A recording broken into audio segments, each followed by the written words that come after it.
Praise the lord. అందరికీ దేవుని వాక్యంలో నుండి ఒక మాట. యెషయా గ్రంథం 45వ అధ్యాయము 22వ వచనము. భూదిగంతముల నివాసులారా, నా వైపు చూచి రక్షణ పొందుడి. దేవుడను నేనే, మరి ఏ దేవుడునూ లేడు. యెషయా గ్రంథం 45వ అధ్యాయము 27వ వచనము. ఇదే అనుకూలమైన సమయం, నేడే రక్షణ దినం.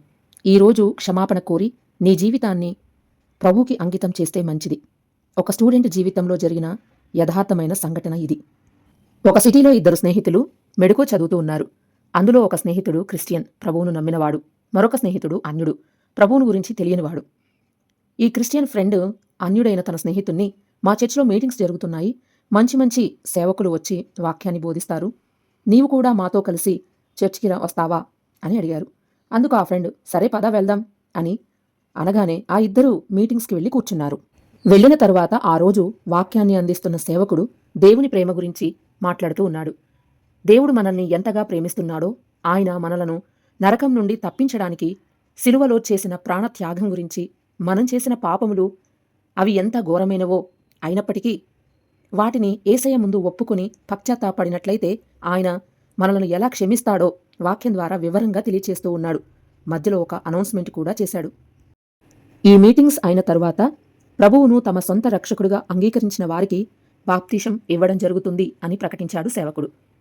ఆ అన్యుడైన ఆ మెడికో స్టూడెంట్ తన జీవితంలో మొట్టమొదటిసారిగా యేసుక్రీస్తు గురించి వింటున్నప్పుడు తాను చాలా సంతోషించాడు.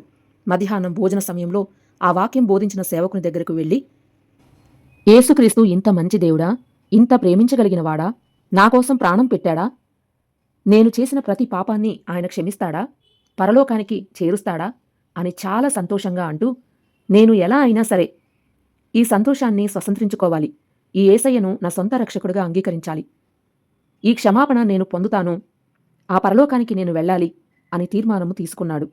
భోజన విరామం తర్వాత మీటింగ్ మళ్లీ ప్రారంభమైంది. అన్యుడైన ఆ స్టూడెంట్ తాను కూడా కూర్చుని శ్రద్ధగా వాక్యం వింటున్నాడు. వెనుక నుండి ఎవరో వచ్చి భుజం మీద తట్టినట్లు అనిపించింది.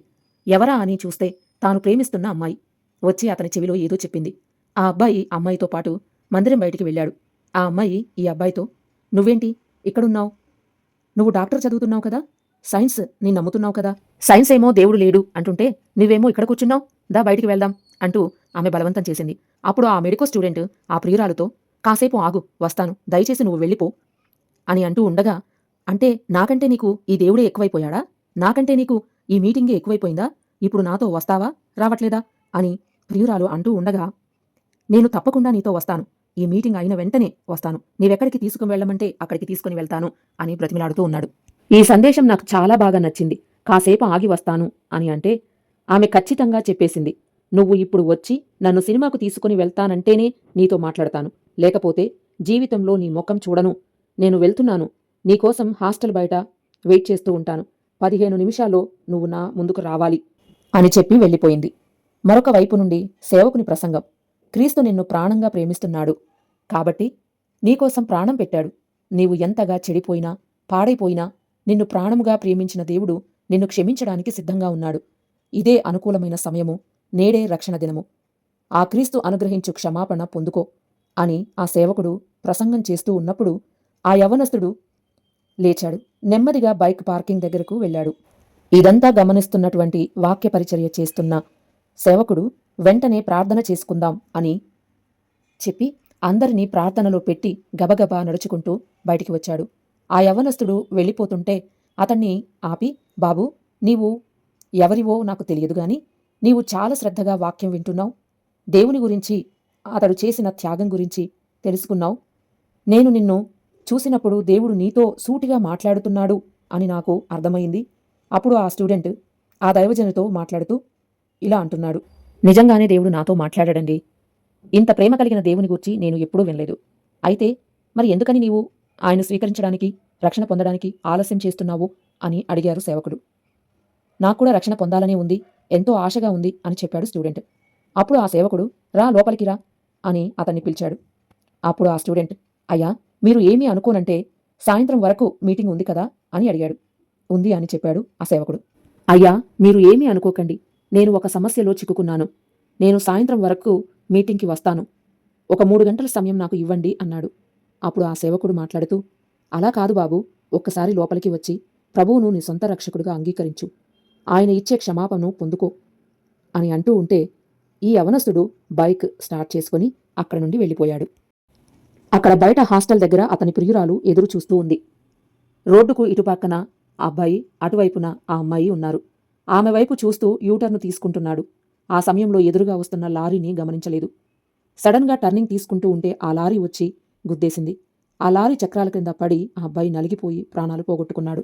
పాస్టర్ గారు, ఒక్క 3 గంటల సమయం నాకు ఇవ్వండి, నేను మళ్ళీ వస్తాను, క్షమాపణ కోరతాను, నన్ను పరలోకానికి చేర్చగలిగిన దేవుని విశ్వసిస్తాను అని చెప్పి వెళ్ళిన ఆ స్టూడెంట్కు తెలియదు అదే తన జీవితంలో చివరి అవకాశమని. ఆ అబ్బాయి చనిపోయాడు అని ఆ సేవకునికి తెలిసినప్పుడు ఎంతో బాధపడ్డాడు.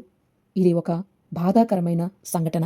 సహోదరి సహోదరులారా, ఈరోజు నీవు ఎవరివైనా సరే, నీవు చేసినటువంటి పాపమును బట్టి, తప్పులను బట్టి దేవుని సన్నిధిలో క్షమాపణ కోరకుండా ఉన్నట్లయితే ఎవరికి తెలుసు ఈరోజే నీ జీవితంలో చివరి దినమేమో, దేవుడు నీకిచ్చే ఆఖరి అవకాశమేమో. ఒక్కసారి ఆలోచించు. మిమ్మల్ని భయపెట్టే ప్రయత్నం నేను చేయడం లేదు గాని మీ ఆత్మలను భద్రపరిచే ప్రయత్నం చేస్తున్నాను. ఇదే అనుకూలమైన సమయం. నేడే రక్షణ దినం. క్రీస్తును సొంత రక్షకుడిగా అంగీకరించడానికి ఇది సరైన సమయం.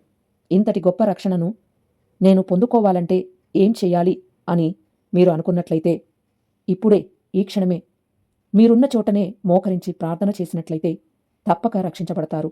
ఆలస్యం చేయవద్దు. ఆమేన్. Praise the lord.